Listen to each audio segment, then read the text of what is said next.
Hello everybody, this is Todd Hebertson, Senior Graphic Designer for Digital Spin. The number one question I receive by email is, how do you come up with a finished book cover design? The answer is really simple, but I'll explain it in two parts.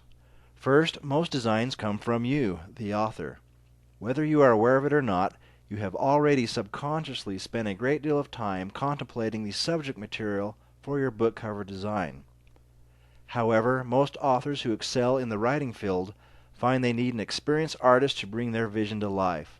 A second set of eyes or a new perspective is invaluable when creating any project, whether it be an art or an engineered marketed product. As a design specialist, here's what I recommend. Brainstorm all ideas immediately onto paper. Write them down or sketch them out.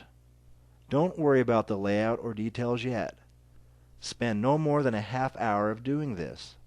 The most important and relevant ideas for your layout come within this initial time period.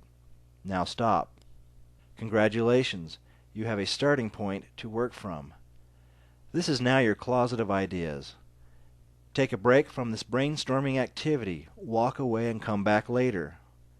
When you come back in an hour or so, open up your closet with refreshed eyes and take the first thing that grabs your attention. This design element is now your main focus, whether it is a person, place, or an object. Now on to the second part. This is where a computer comes in handy. Replace that object with a photo or modified, scanned, or created drawing, and place it anywhere onto your specified document to print size layout. This object does not have to be a finished work of art yet. This is actually preferred. I'll explain in a moment. Now type in your book title and author name separately. It is markedly best to have a short and easily identifiable title. But if you must have a lot of text, try to separate one part of the text as the main title and the second text as a subtitle. Specify these distinctions by distance or reduce the subtitle text substantially. Now you can freely move all design elements independently as you finalize the book cover design. As you balance the design elements, you may need to adjust or redraw your initial art object to match the evolving layout. This is where design experience takes control. If you have little or no experience, here's what I suggest. Keep in mind the genre of your book. Select font styles for your text that reflect the time, date, and place of your storyline. For example, don't use a country western font for a futuristic science fiction novel. In my opinion, fonts are the most crucial design element for a book cover. They are works of art unto themselves. They can be manipulated, distorted, or created to give that final polished professional look versus a boring cut and paste amateur template. So if you don't have a complex illustration, artistically changing the book cover text will bring life and flair to your design. Try exchanging colors on your book cover background. Be sure the colors you choose are complementary to each other. Use gradients and shadings to make a visual 3D effect on your design elements. The rest of making art and design is just practice, practice, practice. You now have the basics to create your own book cover. If you have any more questions, need ideas, or just want me to design a cover for you, just follow the link below in the video description box and I'll be happy to assist. I wish you the best of success. Take care.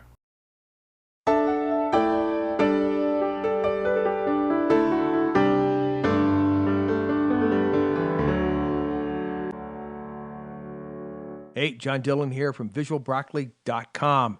In this session, we're going to show you how to kind of mock up a book to use within your presentation. Now, if you're wondering where do I get my ideas for these lessons, these are most cases, these are things that I'm actually doing in current presentations. In fact, I'm preparing for a talk that I'm doing this month, and I wanted to kind of dress up an old presentation, and this is the technique that I did to do this. Now, let me show you what we're going to do. Now, in my presentation, this is what I had in my previous presentation where I just had this book. In fact, I kind of modified this and really kind of kept it flat. But I wanted to kind of dress it up a little bit because that's my way nowadays. And what I did is I actually created a book. Now, we're not going to do this exactly in this tutorial, but we're going to do something very similar to this. This is a little more advanced, and probably later on I'll do a tutorial on how I did this. But here I had Men Are From Mars, Women From Venus, but I wanted to actually create a different version of the book that's almost identical except for the title. And there's a point behind this, which I'm not going to give away here in this talk. You actually have to come to my session. Anyway, you see it now. I actually have to go in there and remove this comment. I noticed that. And again, there's a lot of techniques. It's a little more advanced. Specifically to the advanced, the side here, I actually had to pull the assets from this to do that. But what we're talking about is doing something a little more 3D, something like this, where I get a book cover, because most book covers you're going to see online are going to be flat. They're not going to be 2D.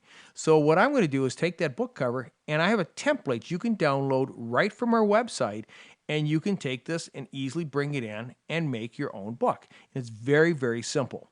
In another tutorial later on, I'll show you how you can actually make your own book. So here's kind of a mock-up of kind of a tongue-in-cheek, if you will, of the Dummies series of books, where I've got visual broccoli for the dummies, and again, there's a talk track with this as well.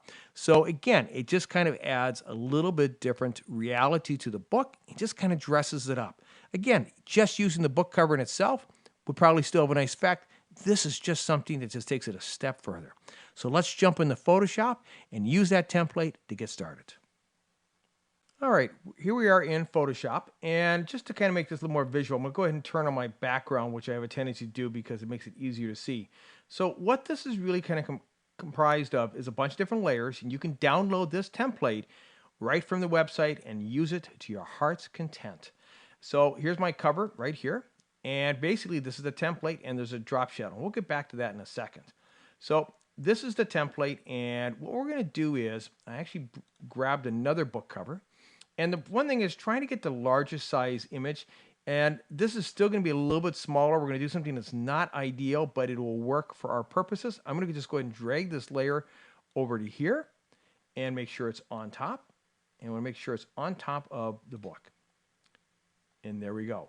The reason I say it's not ideal is because it's a little bit smaller and we don't like to stretch things, but you know, sometimes you just got to do it. So what I'm going to do is go ahead and do a transform on this. So I'm going to go to Edit, Free Transform, and we're just going to go ahead and make this a little larger.